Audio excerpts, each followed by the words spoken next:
قرآن میں کیا ڈالا گیا اور قرآن سے کیا نکالا گیا، کون سی ایسی چیزیں تھی جو کہ قرآن میں ایک وقت میں تھی مگر آج وہ قرآن میں نہیں ہے، اور کیوں وہ چیزیں باہر ہو گئی؟ کیا قرآن کی کمپائلیشن جو ہے وہ کوئی سوچی سمجھی طریقے سے ہو بھی رہی تھی یا نہیں ہو رہی تھی؟ کیا ایسا تو نہیں تھا کہ بس یہ منہ اٹھا کے قرآن لکھا جا رہا تھا اور لکھے جانے میں اترتا تھا، پھر لکھتے تھے، اور لکھنے کے بعد کیا ہوتا تھا کہ ان کو کوئی پتہ نہیں تھا کہ باتیں کدھر جا رہی ہیں؟ تو لگتا کچھ ایسے ہی ہے، ٹھیک ہے؟ قرآن میں بہت سی چیزیں ہمیں تاریخ سے پتہ لگتی ہیں کہ نہیں تھی، ڈال دی گئی، ڈالی تھی، نہیں ہے آج، اور پوری پوری صورتیں غائب ہیں۔ ایسا بھی نہیں ہے کہ جی کچھ آیتیں غائب ہیں، پوری پوری صورتیں غائب ہیں، اور مسلمانوں کے لیے بہت بڑا لمحہ فکریہ ہے، یہ کوسچن ہے یا جس چیز کے اوپر ان کو سوچنا چاہیے، کیونکہ دعویٰ تو ہمیشہ سے یہ ہے کہ قرآن ایک ڈیوائن کتاب ہے، ایک خدا کی کتاب ہے، خدا نے اسے نازل کیا اور خدا ہی اس کا حفاظت کرنے والا ہے۔ قرآن میں لکھا ہے کہ ہم نے ہی اس کلام کو نازل کیا اور ہم ہی اس کی حفاظت کرنے والے ہیں۔ قرآن پھر ساتھ میں یہ بھی کہتا ہے کہ دوسرے لوگوں کی کتابیں جو ہیں وہ بدل گئی، ٹھیک ہے؟ یہود و نصارہ کی کتابیں جو ہیں وہ کیا ہوئی؟ وہ بدل گئی، مگر پرابلم یہ ہے کہ قرآن کا اپنا بھی یہی مسئلہ ہے کہ یہ اس کے اندر بھی کچھ تبدیلیاں وغیرہ ہیں جن کے اوپر ہم بعد میں کسی اور وقت بات کریں گے۔ آج میں تھوڑا سا آپ لوگوں کو اس بات کا بھی ٹچ دوں گا کہ شروع میں جب تک حضرت عثمان نے قرآن کمپائل نہیں کرایا تھا تب تک مسلمان کون سا قرآن پڑھتے تھے؟ اور مزے کی بات یہ ہے کہ بہت سے قرآن تھے جو جب پڑھے جاتے تھے جنہیں مصحف کہا جاتا تھا، اور رسول اللہ نے کبھی یہ نہیں کہا تھا کہ کوئی اور قرآن کو کمپائلڈ فارم عثمان دے گا یا عمر دے گا۔ رسول اللہ نے باقی بڑی بڑی پریڈکشنز کر دی جو مسلمان کہتے ہیں، مگر یہ پریڈکشن رسول اللہ سراسر کرنا بھول گئے کہ ہاں جی کوئی ایسا بھی قرآن ہوگا جو کہ بعد میں کمپائل کیا جائے گا۔ یہ باتیں مسلمانوں نے نہیں کی۔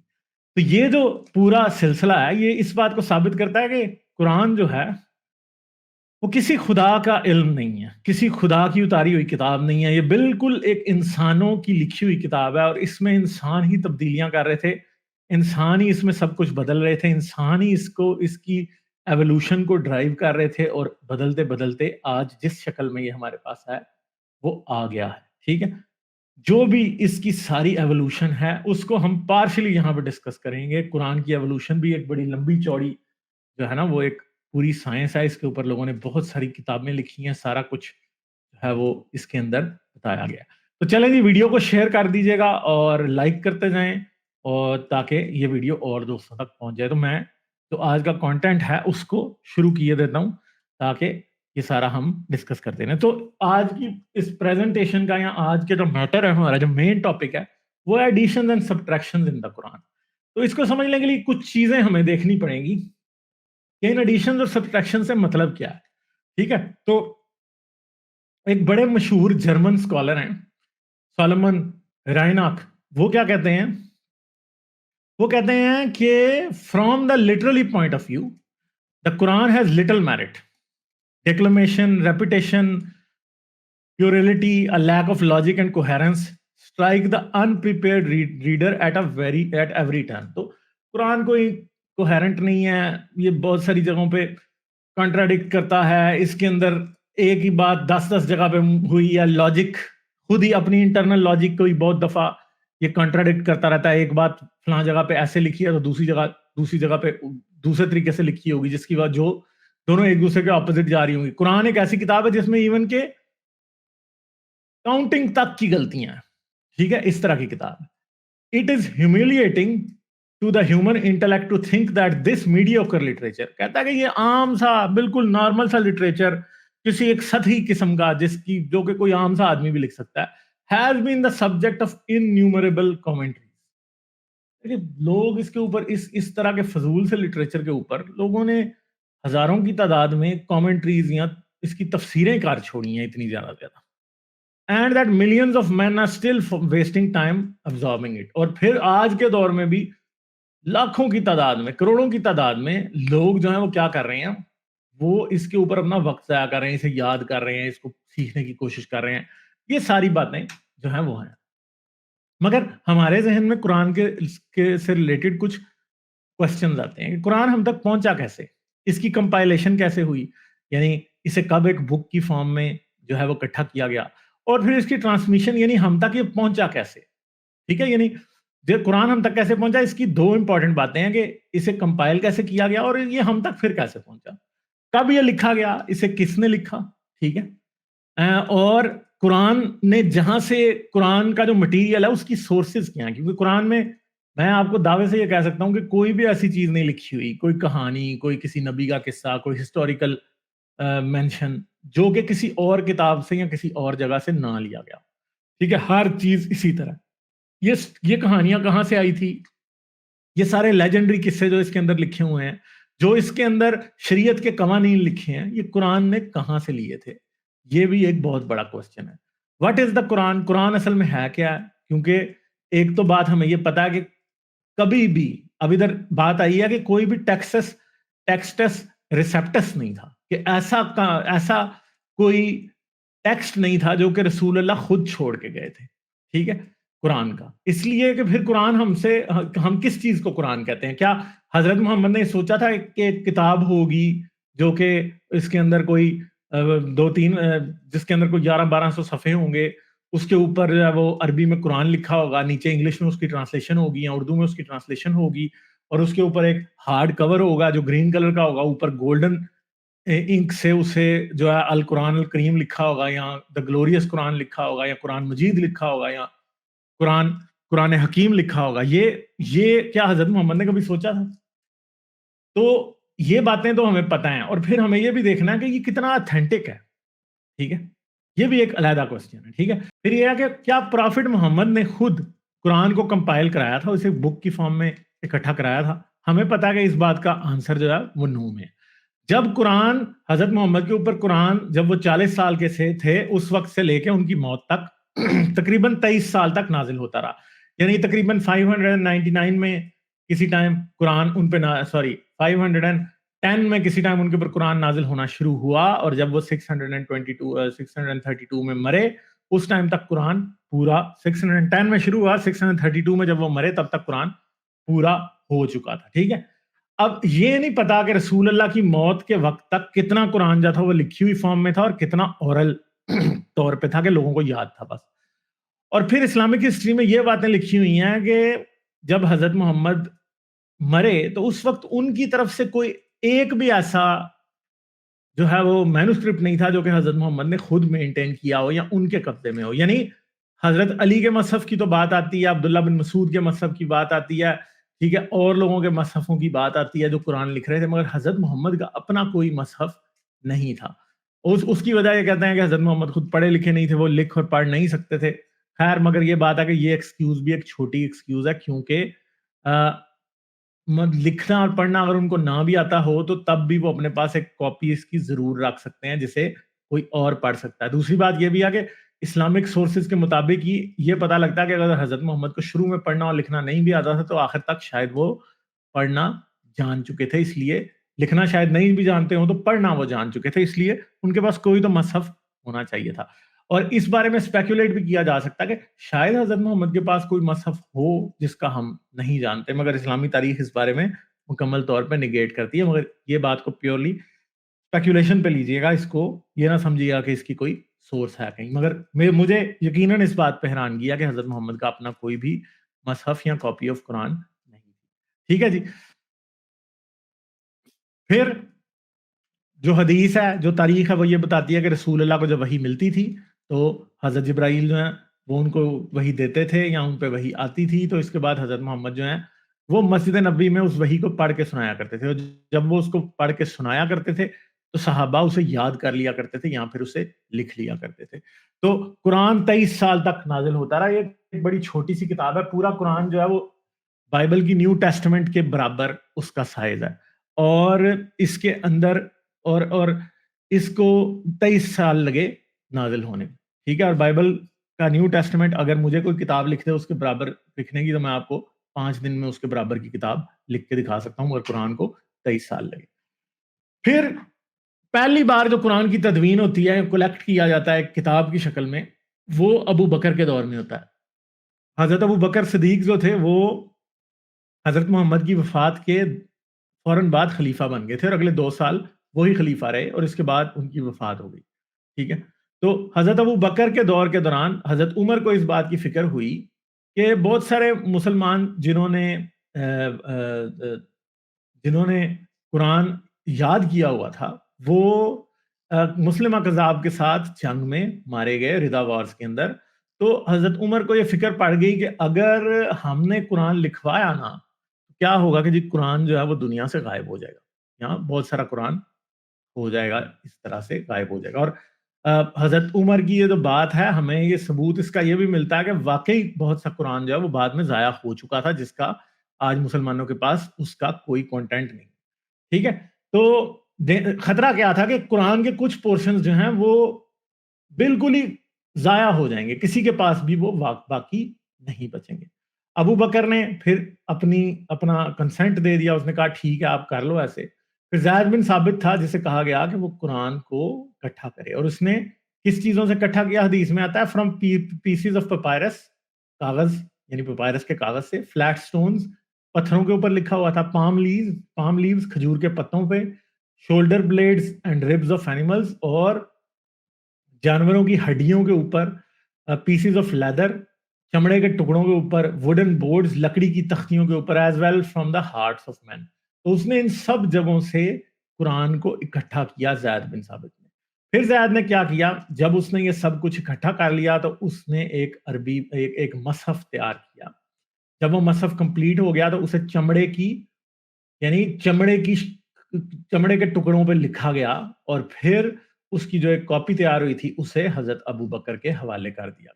جب حضرت ابو بکر کی ڈیتھ ہوئی وہ قرآن جو ہے وہ حضرت عمر کے پاس چلا گیا. جب حضرت عمر کی ڈیتھ ہوئی تو وہ سیدہ حفصہ ام المومنین سیدہ حفصہ کے پاس چلا گیا, اور حضرت حفصہ کے پاس ہی وہ تھا.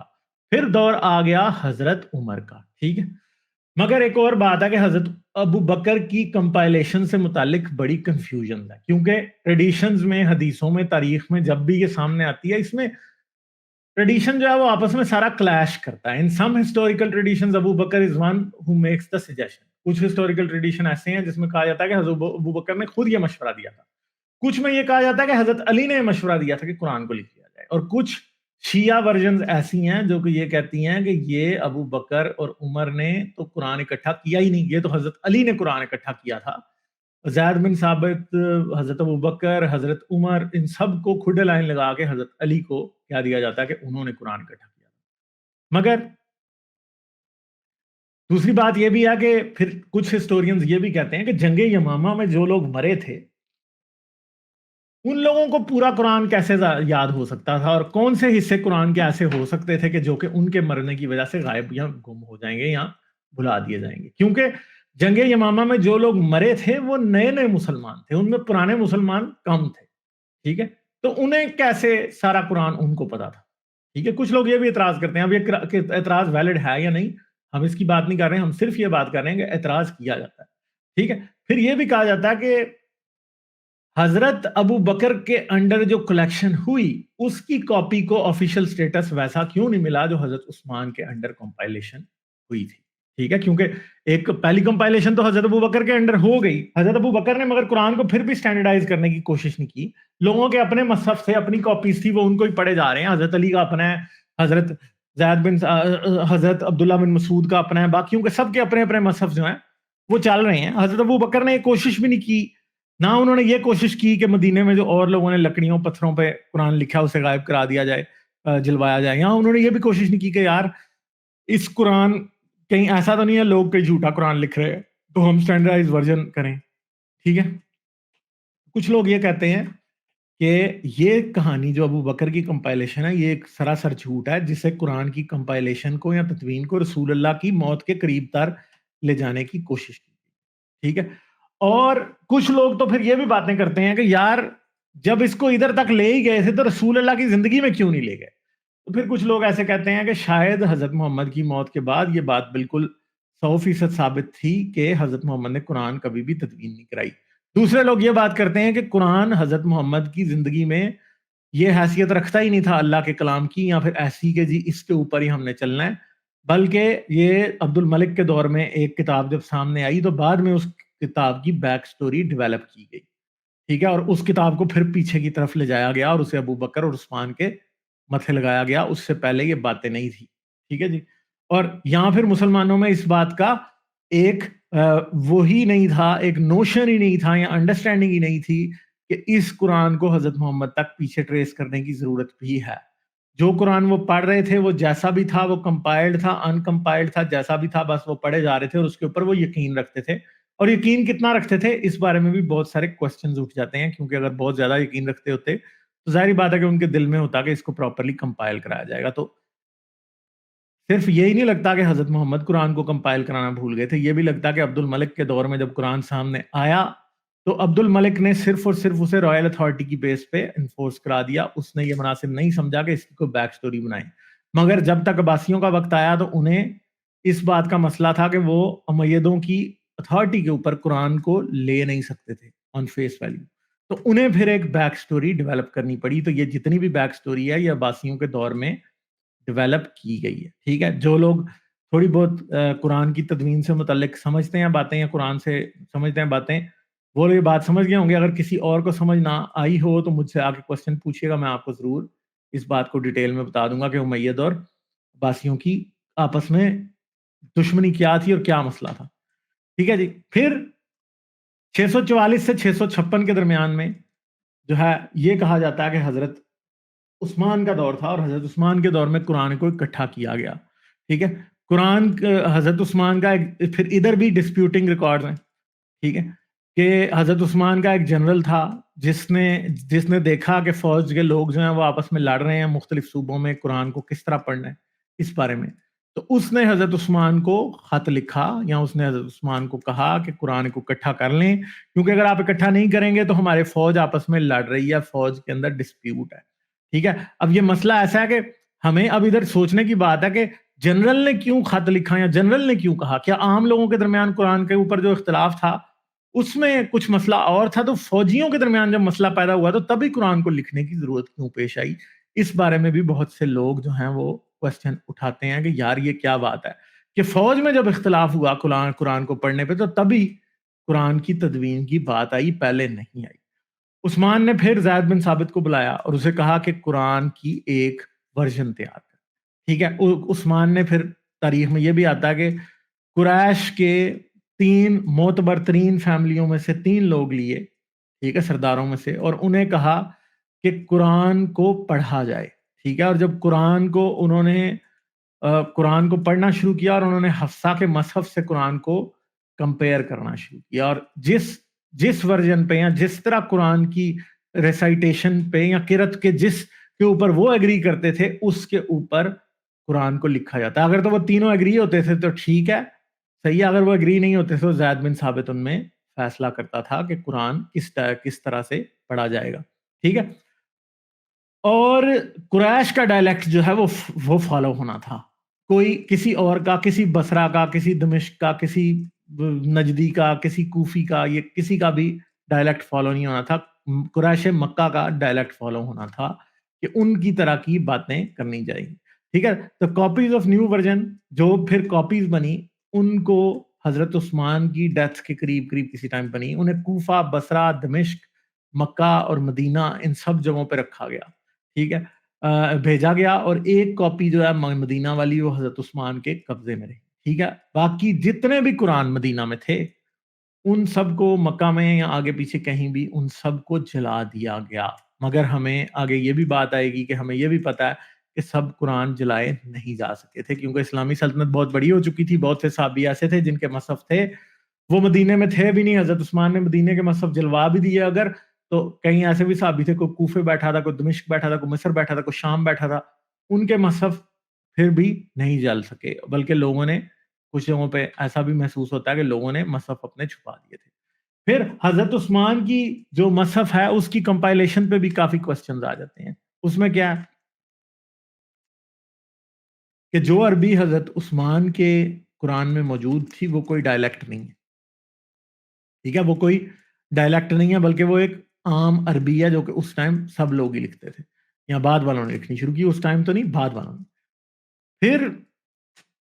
پھر ہسٹری میں جو ورژنز ہیں اس میں بھی فرق ہے کہ زید کا جو کمیشن تھا یا جو زید کی پارٹی تھی جو قرآن کو کمپائل کر رہی تھی اس کے اندر بھی مختلف لوگوں کی باتیں ہوتی ہیں کہ کیا ہو رہا تھا. ٹھیک ہے, کسی جگہ پہ یہ تھا کہ زید کے ساتھ جو لوگ تھے ان کے ناموں پہ اختلاف ہے.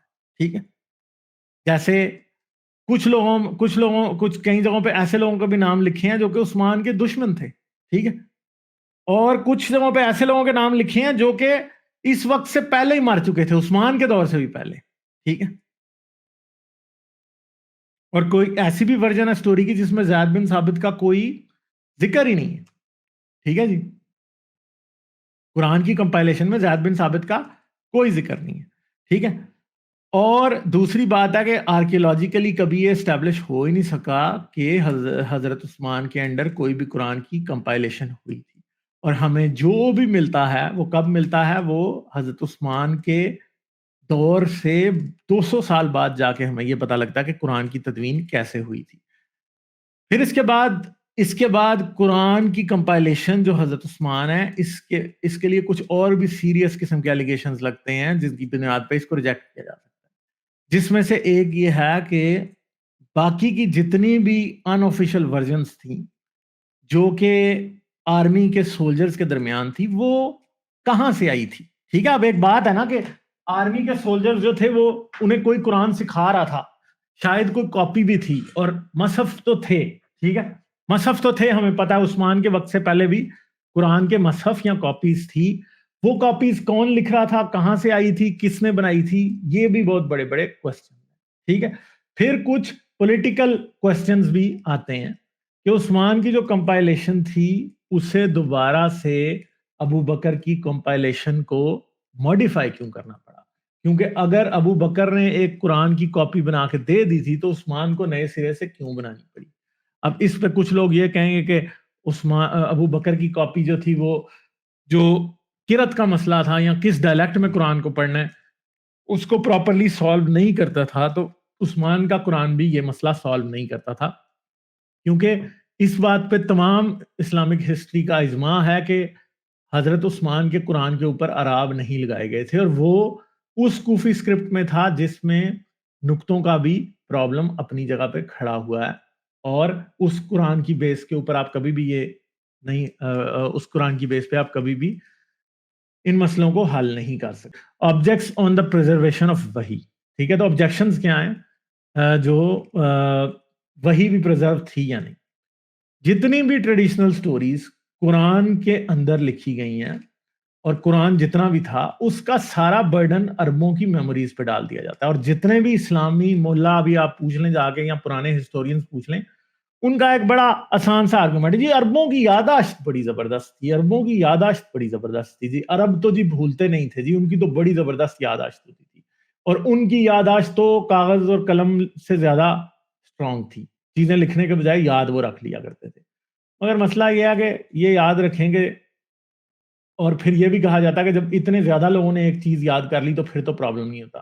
مگر اس سے اگلی بات یہ بھی یاد رکھیے گا کہ یاد کروانے والے 100 بندے کو یاد کروانے والا کوئی ایک بندہ یا 2 بندہ یا 3 بندے ہوتے ہیں, اور اگر ان کو یاد کرانے والے نے کوئی غلطی کی ہو تو پھر ان 100 کے 100 نے غلطی یاد کیا ہوتا ہے. حضرت محمد کو لکھنا نہیں آتا تھا, ٹھیک ہے, انہوں نے کیسے لمبی لمبی کہانیوں کو ورڈ بائی ورڈ بالکل ایرر کے خلاف یاد رکھا.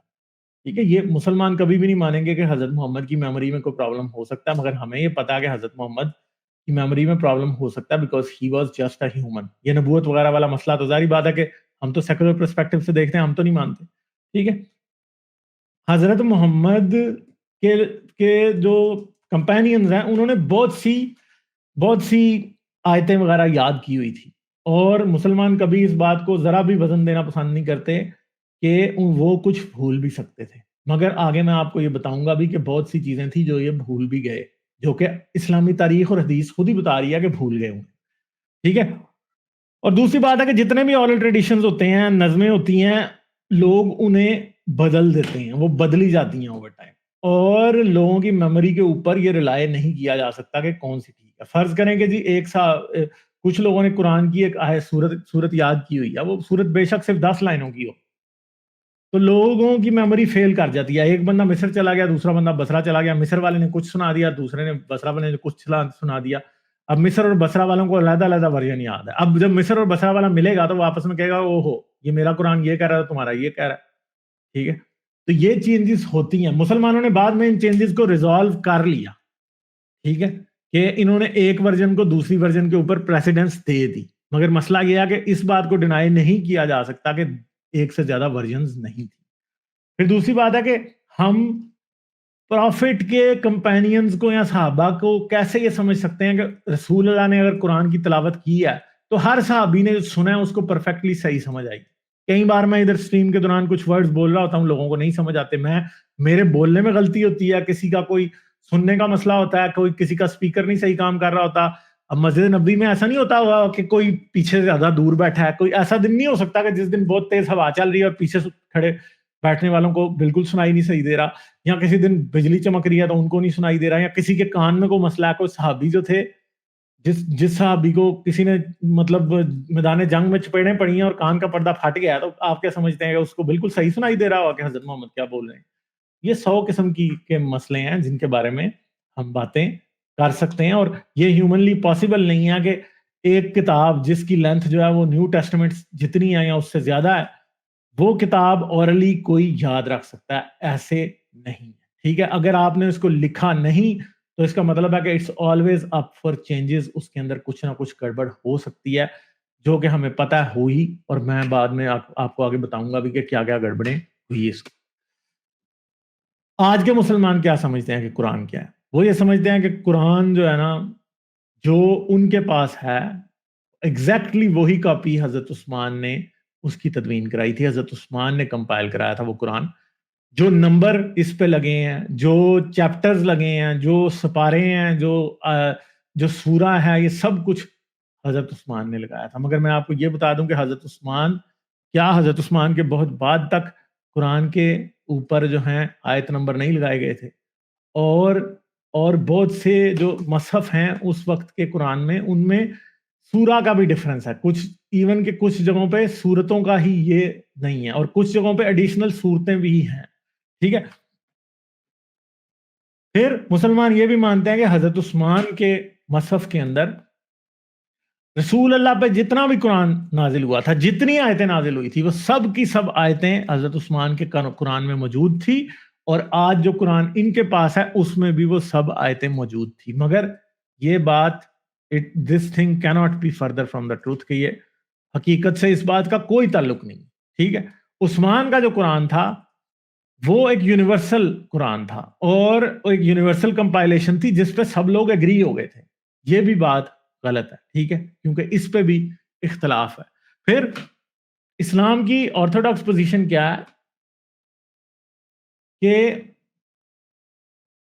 یہ ہسٹوریکلی چیزوں کو دیکھنے کے بجائے اپنے ڈوگما سے امپریس ہو کے ہسٹری انہوں نے لکھی ہوئی ہے, ٹھیک ہے. جتنی بھی ہسٹری ہے وہ اس بات کو سوچ کے لکھی ہے, مان کے لکھی ہے کہ قرآن سچا ہے, اس میں کوئی غلطی کوئی پرابلم نہیں ہو سکتی, اسے ہی سوچ کے لکھا. اور جتنے بھی ہسٹورینز ہیں وہ کبھی بھی بات کو کریٹیکل نہیں دیکھتے, بلکہ اپولوجیٹک ہو کے ہی دیکھتے ہیں, اور وہ قرآن کو سچا ثابت کرنے کی کوشش کرتے ہیں.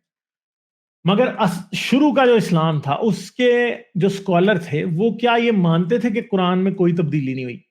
اگر میں آپ کو یہ بات بتاؤں کہ شروع کے جو اسلامی اسکالر تھے, بلکہ بہت دیر تک جو اسلامی اسکالر تھے, وہ اس بات کو اچھے طریقے سے سمجھتے تھے کہ قرآن اللہ کے پاس سے آیا ہوا ان آلٹرڈ ورڈ آف گاڈ نہیں ہے. وہ یہ جانتے تھے کہ حضرت محمد سے بھی کچھ غلطیاں ہوئی, اور صحابہ سے تو بہت ساری غلطیاں ہوئی حضرت محمد کی وفات کے بعد, اور قرآن جو ہمارے پاس ہے اس کا جو انسانی ایلیمنٹ ہے وہ بہت بڑا ہے, ٹھیک ہے. یہ مانتے تھے شروع کے. تو وہ کیا سمجھتے تھے کہ ان کو پتا تھا جو شروع کے اسکالر تھے کہ قرآن کے بہت سے حصے جو ہیں وہ ضائع ہو چکے ہیں, کچھ پورشنز ایسے بھی ہیں جنہیں بدلا جا چکے ہیں, ٹھیک ہے. اور وہاں پہ ہزاروں کی تعداد میں ویریئنٹس تھے قرآن کے ان وقتوں میں شروع میں, جس کی وجہ سے کسی بھی ایک کو صرف اور صرف قرآن کہہ دینا ممکن نہیں تھا. یعنی جیسے آج ہم کہتے ہیں نا قرآن میں یوں لکھا ہے, وہ ایسے نہیں کہہ سکتے تھے. وہ یہ کہتے تھے کہ عبداللہ بن مسعود کے مصحف میں ایسے لکھا ہے, علی کے مصحف میں ایسے لکھا ہے, فلاں کے مصحف میں, عثمانی مصحف میں ایسے لکھا ہے. وہ ایسی بات کر سکتے تھے, وہ کبھی یہ نہیں تھے کہہ سکتے کہ قرآن میں ایسے لکھا ہے, قرآن میں جاؤ فلاں سورہ نمبر فلاں آیت دیکھو تو ادھر سب کچھ ایسے ایسے لکھا ہے. ایسے نہیں تھا. اسٹینڈرڈائز ورژن آف قرآن تو بہت دیر بعد آیا, جس پہ اجماع بھی بہت دیر بعد یا سب لوگوں کا یقین بہت دیر بعد ہوا. اب جیسے السیوطی جو ہیں، جو 1505 میں جن کی وفات ہوئی عیسوی میں، وہ کیا کہتے ہیں؟ جلال الدین سیوطی وہ کہتے ہیں، ادھر ایک سیکنڈ، وہ کہتے ہیں جی، let no one you say that he has acquired the entire Quran, for how does he know؟ اگر کسی کو یہ کہنا ہی نہ دو کہ اس کے پاس پورا قرآن ہے، دیٹ کیونکہ کیسے کسی کو پتا کہ دیٹ اٹ از آل، کہ جو ہمارے پاس قرآن ہے وہی مکمل قرآن ہے. Much of the Quran has been lost, بہت سا قرآن جو ہے وہ ضائع ہو گیا. دس لیٹ ہم سے، ان کو ایسا کہنا چاہیے، I have acquired of it what is available, کہ میرے پاس وہ ہے جو آج موجود ہے، کیونکہ پورا قرآن سیوطی کہہ رہا ہے کہ نہیں ہے ہمارے پاس. اور عائشہ کا وہ کیا کہتا ہے پھر یہاں پہ، Aisha the favourite wife of the prophet says also according to tradition recounted by al-Sayyuti, during the time of the prophet the chapter of Ahzab used to be 200 verses when read.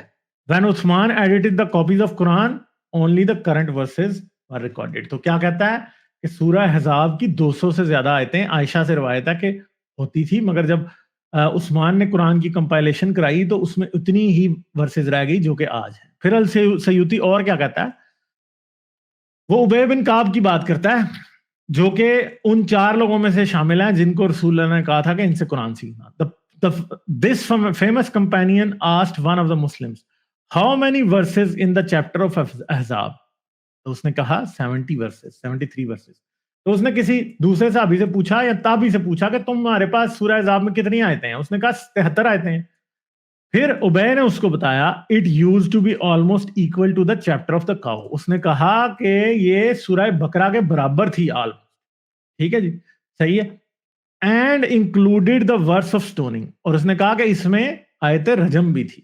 ٹھیک ہے. The man asked what is the verse of stoning, اس نے کہا کہ آیت رجم کیا؟ He said if a old man اور a woman committed adultery stone them to death.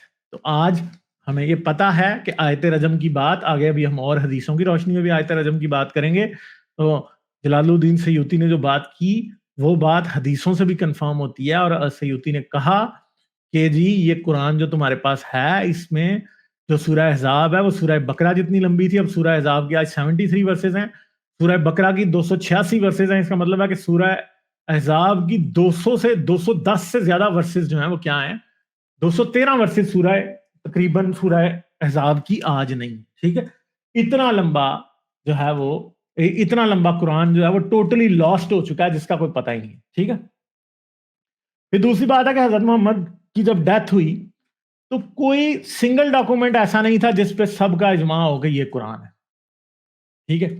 اور کوئی سنگل ڈاکومنٹ ایسا نہیں تھا جس کے بارے میں یہ کلیم کیا جا سکے کہ جتنی وحی رسول اللہ پہ نازل ہوئی ہے وہ سب کی سب اس کتاب میں یا اس مصحف میں موجود ہے.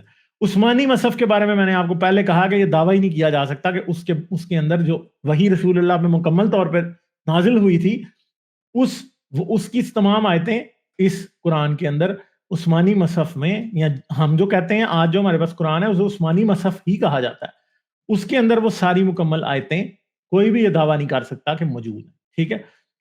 بہت سے جو رسول اللہ کے صحابی تھے انہوں نے اپنے، جن کو وہ سمجھتے تھے کہ یہ قرآنی ورسز ہیں ان کو یا آیتیں ہیں، انہوں نے ان کو اکٹھا کرنے کی کوشش کی اور انہوں نے اپنے مصحفوں میں لکھا، جیسے ابی بن کعب، ٹھیک ہے، عبداللہ بن مسعود اور بڑے لوگ اس طرح کے تھے جنہوں نے اس کا کیا.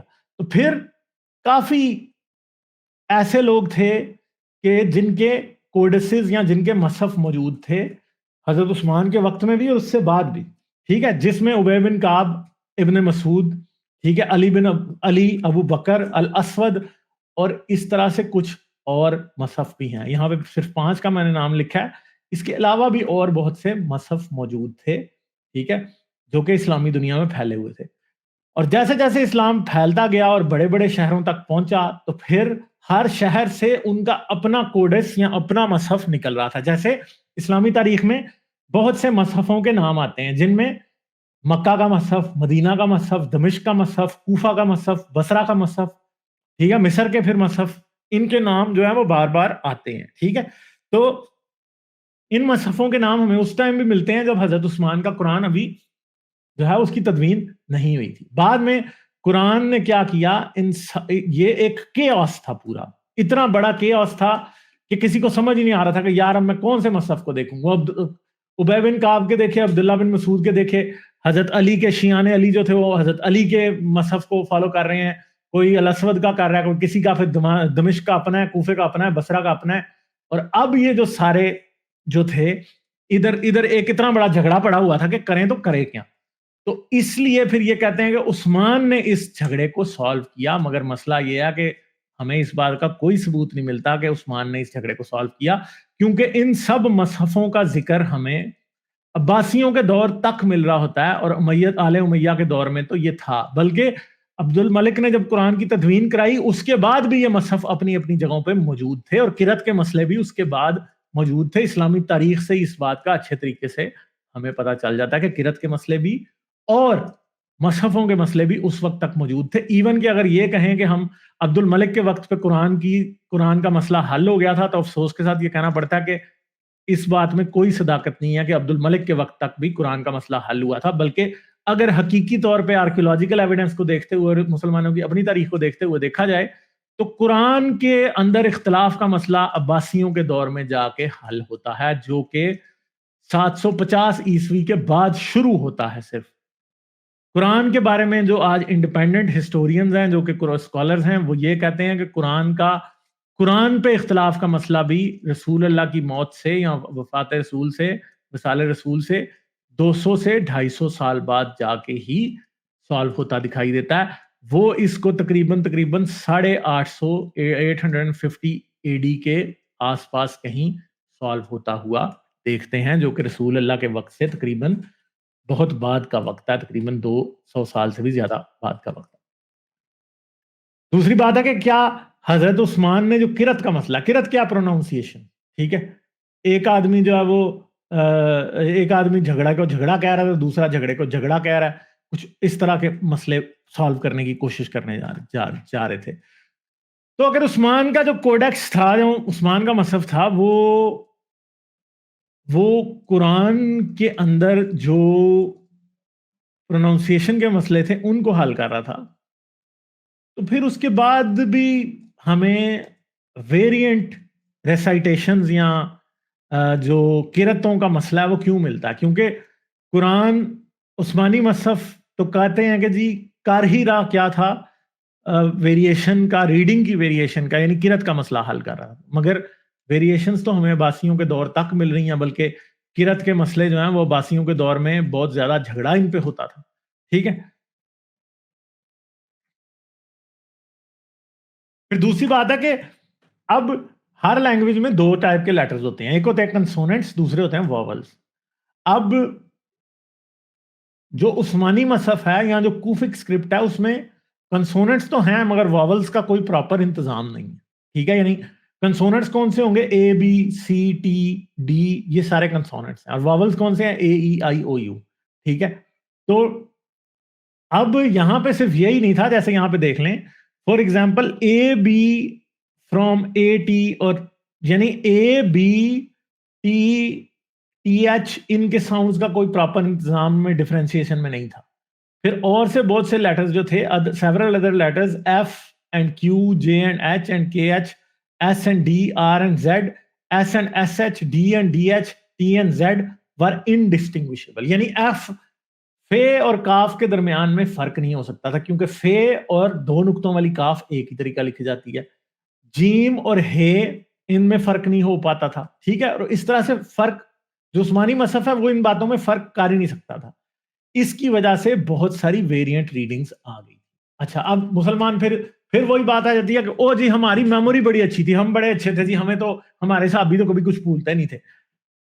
اگر مسئلہ یہ ہے تو پھر یہ ویریئنٹ ریڈنگز کیسے آ گئی تھی اگر سب کو پتا تھا کہ قرآن میں کیا پڑھنا ہے؟ ٹھیک ہے, تو پھر ویریئنٹ ریڈنگز کہاں سے آ گئی تھی؟ مگر مسئلہ یہ ہے کہ اس ٹائم جو عربی کا اسکرپٹ تھا نا, پرابلم اس میں تھا, کیونکہ وہ اسکرپٹ اس قابل ہی نہیں تھا کہ وہ قرآن کی جو زبان ہے. دیکھیں, ایک زبان ہوتی ہے, زبان بولی جاتی, جاتی ہے. ابھی میں زبان بول رہا ہوں, ٹھیک ہے, جیسے اردو کا ایک بڑا سمپل سا مسئلہ ہے, ٹھیک ہے. اب پنجابی میں کچھ ایسے ورڈز ہیں جن کو اردو میں لکھا نہیں جا سکتا, ٹھیک ہے. ان ورڈز کو اردو میں لکھا نہیں جا سکتا. کیوں اردو میں ان کو لکھا نہیں جا سکتا؟ کیونکہ اردو میں پنجابی کے کچھ لیٹرز ہیں, پنجابی کی کچھ پروننسیشنز ہیں جن کو نہیں بتایا, پروناؤنس ہی نہیں کیا جا سکتا لکھنے میں. یہ پرابلم عربی کے ساتھ تھا, کیونکہ عربی جو ہے وہ پرانے ایرامک اسکرپٹ سے آ رہی تھی, ایرامک اور سائرو ایرامک اسکرپٹ سے آ رہی تھی, اور عربی جو زبان تھی اس کو سائرو ایرامک کے لیٹرز پراپرلی جو ہیں وہ انکمپس نہیں کرتے تھے. ہر ساؤنڈ جو اس میں نکل سکتا اس کو انکمپس نہیں کرتے تھے. تو ایک ان ایفیشینٹ اسکرپٹ تھا جس میں انہوں نے عربی لکھنی شروع کی تھی. اب اس عربی کے لکھے ہونے کو پڑھنا جو ہے وہ ایک بہت ہی مشکل کام تھا, کیونکہ آپ نہیں پڑھ سکتے تھے. آپ اگر ایک لکھی ہوئی کتاب کسی انسان کو جا کے دے جائے تو وہ اندازے لگائے گا, اور اندازوں کا مطلب کچھ سے کچھ بن جائے گا, ٹھیک ہے. تو دا اسکرپٹ آف پلینا which allowed a fully voweled and pointed text was not perfected until the late 9th century. عباسیوں کے دور کے لیٹ پارٹ میں جا کے تقریباً 890-880 میں جا کے کیا ہوا ہے کہ وہ اسکرپٹ جو کہ عربی کو پراپر پڑھ سکتا تھا, جس سے عربی پراپر قرآن کی پڑھی جا سکتی تھی, وہ تقریباً اس وقت میں جا کے سامنے آیا, اس سے پہلے نہیں تھا, ٹھیک ہے. پھر اب جو اسکرپٹ انکمپلیٹ تھا اسے اسکرپٹا ڈیفیکٹیوا کہا جاتا ہے, یعنی جس کے اندر پرابلمز ہوتے ہیں, ٹھیک ہے. تو قرآن جو تھا وہ اسکرپٹا ڈیفیکٹیوا میں لکھا جا رہا تھا 890 یا تقریباً سن 900 کے قریب تک. بہت سے سینٹرز تھے جو کہ ان کے ویریئنٹ ٹریڈیشنز تھے, اور وہ ڈفرینٹ طریقے سے, یعنی پھر جب ٹیکسٹ جب اسکرپٹ ڈیولپ ہونے شروع ہوا تو بصرہ والے ایک ڈفرینٹ سا اسکرپٹ لے کے چل رہے ہیں, کوفہ والے ایک تھوڑا سا ڈفرینٹ لے کے چل رہے ہیں, دمشق والے اس سے اور تھوڑا ڈفرینٹ لے کے چل رہے ہیں, آذربائیجان والے اور طرح سے چل رہے ہیں, مدینہ والے اور چل رہے ہیں. تو شروع میں عربی کا اسکرپٹ کیا ہے اس بات کے اوپر بھی کوئی اتفاق نہیں ہوا تھا اس ٹائم تک. اور جس ٹائم تک عربی کے اسکرپٹ میں اتفاق نہیں ہوا تھا, اب ایک بات ہے کہ ایک بندہ ایسا ہے کہ جو بصرہ میں ہی پڑھا بڑھا اور بصرے کے ایک مدرسے میں گیا, اس نے عربی پڑھنی لکھنی وہاں پہ سیکھی. کل کو اگر اٹھ کے وہ کوفہ چلا جائے تو کوفے میں جو مدرسہ ہے وہ کسی اور طریقے سے پڑھا رہا ہے, کیونکہ مدرسے کوفے والے اور بصرہ والے جو ہیں وہ مدرسوں کا آپس میں اختلاف ہے اس بات پہ کہ یہ بے کے اوپر اگر اس چیز کے اوپر اگر ایک نقطہ ڈال دیا جائے تو یہ نون بنتا ہے, اور نیچے ڈالا جائے تو یہ بے بنتا ہے. یہاں فرض کریں گے ایک مدرسہ جو ہے وہ پہلے ٹرانزیشن کر گیا ہے, وہ نقطوں پہ آ گیا اور واولز کو آئیڈینٹیفائی کرنے کا طریقہ اس نے پہلے سیکھ لیا, مگر دوسروں نے ابھی تک نہیں کیا. تو ان دونوں کے درمیان میں اختلاف ختم نہیں ہو سکتا, وہ ہمیشہ ڈس ایگریمنٹ میں ہی رہیں گے, ٹھیک ہے. Despite Usman's order to destroy all the texts other than his own, it is evident that many codices survived. اور یہ بات بالکل ٹھیک ہے کہ یہ کہتے تو ہیں کہ عثمان نے سب کو جلا دیا تھا, مگر بہت سی کاپیاں موجود تھی. اور یہ بات یاد رکھیے گا کہ عثمان کا جلایا جانا یا عثمان کی کمپائلیشن سراسر ایک جھوٹ ہے. اصل میں قرآن کی اصل پوزیشن وہی تھی کہ بہت سے codices very well into the واسد ایرا ایگزسٹ کرتے تھے, اور یہ جو ڈس ایگریمنٹ تھا یہ عباسیوں نے ختم کرایا, مگر ہسٹری بعد میں اس کی ختم کرانے کے بعد کچھ اور لکھی گئی. اب چارلز ایڈمز جو کہ ایک ویسٹرن ہسٹورین ہے جنہوں نے اسلام کی تاریخ پہ بہت کام کیا, literally thousands of variant readings of particular verses were known in the first 3 Muslim centuries. تو پہلی 3 صدیوں میں مسلمانوں کی سیم آیت کی کئی ڈفرنٹ ریڈنگز جو ہیں وہ سامنے ہوتی تھی. These variants affected even the Uthmanic codex, making it difficult to know which one is the true form of any may have been. تو جن قرآنوں کے اوپر آج عثمانی مصحف ہونے کا دعویٰ کیا جاتا ہے, وہ جو مصحف ہیں وہ بھی ان پرابلم سے بھرے ہوئے دکھائی دیتے ہیں. یہاں جو عثمانی مصحف جنہیں کہا جاتا تھا وہ بھی ان سے بھرے ہوئے ہمیں دکھائی دیتے ہیں. اس لیے عثمانی مصحف کی جو بات ہے وہ سراسر ایک جھوٹ ہے, عثمانی مصحف کا کوئی ایگزسٹنس نہیں تھا, ٹھیک ہے. اب کچھ ایگزامپلز ہیں کہ قرآن میں سے کون سی چیزیں تھی جو آج نہیں ہیں, ٹھیک ہے. جیسے صحیح مسلم کی یہ حدیث نمبر 1691 ہے انٹرنیشنل نمبرنگ کے مطابق, یہ حدیث جو ہے وہ حضرت عمر سے ہے. ویرلی اللہ سینٹ محمد, ٹھیک ہے, with the truth and he sent down a book upon him, کہ اللہ نے رسول اللہ کو سچ کے ساتھ بھیجا اور انہیں ان پر ایک کتاب اتاری. And the verse of stoning was included in what was sent down to him, اور جو رسول اللہ پہ اتارا گیا اس میں آیت رجم یعنی اسٹوننگ ٹو ڈیتھ والی آیت تھی. وی ریسائٹڈ اٹ, ہم اسے پڑھتے تھے. Retained it in our memory and understood it, ہم نے اسے یاد کیا اور یہ ہم اسے سمجھتے تھے. Allah's messenger awarded punishment of stoning to death to the married adulterer and adulteress and after him. کہتا کہ جی ہم نے رسول اللہ کو شادی شدہ زانی اور شادی شدہ زانیہ کو رجم کی سزا دیتے ہوئے دیکھا اور ان کے ساتھ یہ سزا دی اور ان کے بعد بھی اسے پریکٹس کیا. We also awarded the punishment of stoning. I am afraid that with the lapse of time, اور حضرت عمر نے کہا کہ مجھے ڈر ہے کہ وقت گزرنے کے ساتھ ساتھ دا پیپل میں فورگیٹ اٹ, لوگ اسے بھول جائیں گے. اینڈ میں سے اور کہیں گے we do not find the punishment of stoning in the book of اللہ, ہمیں اللہ کی کتاب میں رجم کی سزا نہیں ملتی. And thus go astray by abandoning this duty prescribed by Allah, اور پھر اللہ کی طرف سے دیے گئے حکم کو یا جو چیز اللہ نے فرض کی لوگ اس سے پرے ہٹ جائیں گے. ٹھیک ہے. Stoning is a duty laid down in Allah's book for married men and women who commit adultery when the proof is established. تو اللہ کی کتاب نے کیا کہا گیا تھا کہ جب ایک شادی شدہ آدمی یا شادی شدہ عورت, میرڈ مین یا میرڈ وومن, ان پر رجم کا الزام ثابت ہو جائے یا حمل ٹھہر جائے یا کوئی اعتراف کر لے تو انہیں رجم کرنا ضروری تھا اللہ کی کتاب کے مطابق. مگر ظاہری بات ہے کہ یہ آیت آج قرآن میں نہیں ہے. تو یہ ایک وہ پہلی سبٹریکشن ہے جس کا میں نے آپ کو بتایا ہے.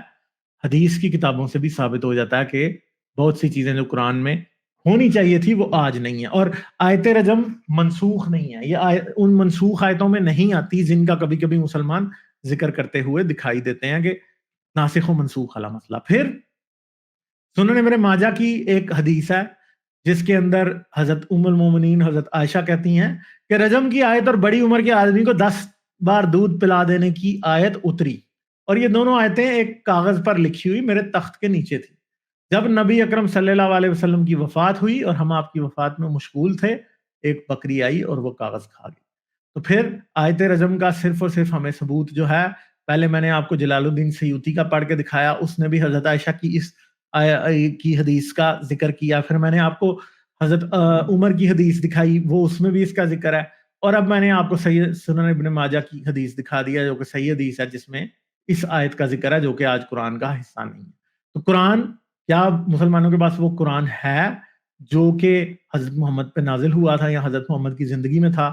تو اس کا جواب نو ہے, کیونکہ نہیں ہے ان کے پاس. ٹھیک ہے.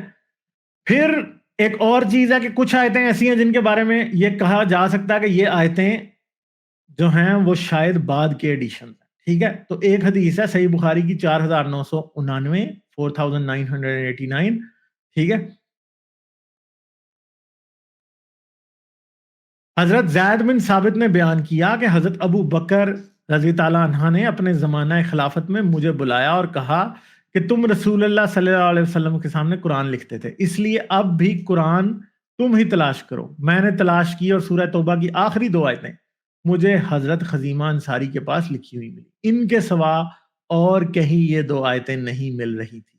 وہ آیتیں یہ تھی لقد جائکم رسول من انفسکم عزیز علیہا ما انتم, یہ والی آیتیں جو کہ آج سورہ توبہ کا حصہ ہیں, یہ دونوں آیتیں ابو خزیمہ انصاری کے علاوہ کہیں نہیں ملی, اور یہ آیتیں آج بھی جو ہیں وہ قرآن میں شامل ہیں.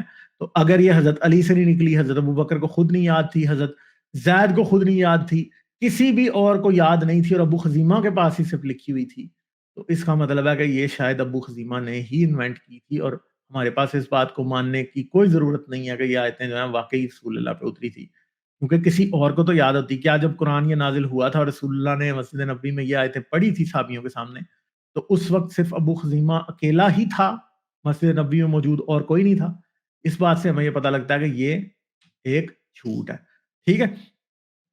پھر سیرہ العراقی میں لکھا ہوا ہے کہ حضرت محمد کے 42 جو ہیں وہ کاتبین وحی تھے. عبداللہ ابن سعد بن علی السلام امیری واز ون آف them, اور عبداللہ ابن سعد بن ابی سرا جو تھا ان میں سے ایک تھا. And he was the first Qurayshite among those who wrote in Makkah before he turned away from Islam.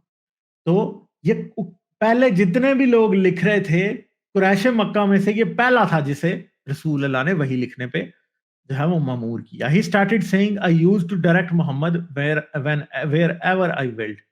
نے کہا کہ میں حضرت محمد کے اوپر جو وحی آتی تھی اس کو بدلوا دیتا تھا. He would dictate to me most high, وہ مجھے کہتا تھا کہ سب سے اعلیٰ, اور میں لکھ دیتا تھا most high all wise, and I would write down all wise only. تو میں کہتا تھا کہ نہیں سب سے زیادہ سمجھدار لکھ دیتا تھا یا سب سے زیادہ حکمت والا لکھ دیتا تھا وہاں پہ. Only then he would say yes it's all the same. اور جب میں کہتا تھا کہ میں نے ایسا لکھا ہے, میں نے یہ نہیں لکھا most high all wise یعنی سب سے اونچا اور سب سے حکمت والا, بلکہ میں نے لکھا ہے سب سے حکمت والا, اور میں حضرت محمد کو کہتا تھا کہ میں نے ایسا لکھا ہے, تو وہ کہتا تھا yes it's all the same, کہ یہ سب ایک ہی ہے, کوئی بات نہیں, تم جیسے مرضی لکھ لو. On a certain occasion he said write such and such, اور حضرت محمد نے ایک وقت پہ کہا کہ ایسے ایسے لکھو, but I write only, and he said write whatever you like. تو میں نے اس سے پوچھا کہ میں کیا ایسے لکھ دوں صرف, اس نے کہا جیسے مرضی لکھ دو. So when this scribe exposed Muhammad, he wrote in the Quran, and who does greater evil than he who forges against God a lie or says to me it has been revealed. تو پھر وہ آیت ہوئی نازل جس میں کہا گیا کہ اس سے برا کون ہے جو کہ اللہ سے کوئی جھوٹ منسوب کرتا ہے. یہ آیت اس بات پہ نازل ہوئی. To me it has been revealed when not has been revealed to him. تو اس نے کہا کہ وہ کیسے کہہ سکتا ہے کہ جو اس کے اوپر نازل ہوا ہے جو کہ اللہ نے نازل نہیں کیا. So on the day Muhammad conquered Makkah, he commanded his scribe to be killed. اس دن حضرت محمد نے جب فتح مکہ ہوئی, کیونکہ سعد بن ابی سرا واپس بھاگ کے چلا گیا تھا مکہ, حضرت محمد نے ان 6 لوگوں میں سعد بن ابی سرا کا نام شامل کرایا تھا جنہیں مکہ میں کوئی معافی نہیں ملنی تھی. باقی سب اہل مکہ کو یہ اجازت تھی کہ وہ ابو سفیان کے گھر چلے جائیں, تو یہاں حرم کعبہ میں جو ہے پناہ لے لیں تو انہیں معافی مل جائے گی, مگر سعد بن ابی سرا کو معافی نہیں ملنی تھی. مگر بعد میں عثمان نے اسے بچا لیا, کیونکہ عثمان کا ایک کزن تھا, اور بعد میں یہ اسلام پہ ہی مرا. ٹھیک ہے. پھر صحیح مسلم کی 1050 نمبر حدیث ہے جس میں یہ آتا ہے, کچھ لوگ حضرت